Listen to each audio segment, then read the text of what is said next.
This is called In Monet's Garden.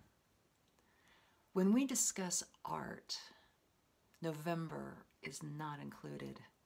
For 6 months, there is nothing to write. Letters peter out. Biographies skip the entire season.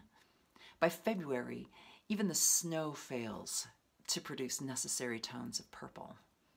Canvas is exchanged for coal and wine. The Mistral is too cold for work. So here at the bar, shivering, complaining, rejecting every fleeting afternoon, nothing to explain except to write. Winter is as necessary as spring. Monet's Garden is fabulous. You need to go and experience it because it gives you context for his whole last decade of work created between the wars.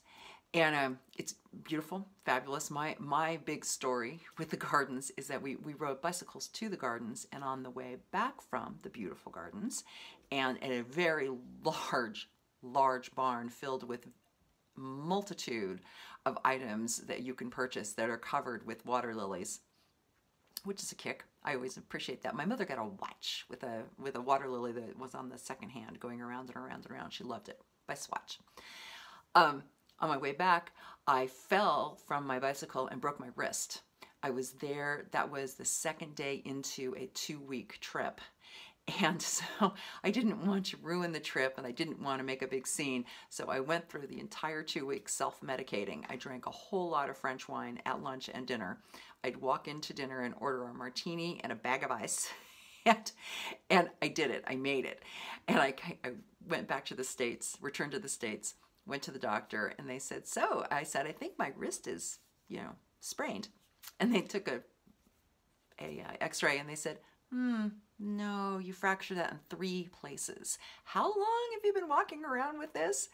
I said, oh, 2 weeks. Sorry.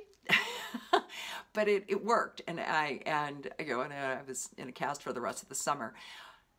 Sometimes you just muscle through because everything else is so much more interesting than your own discomfort.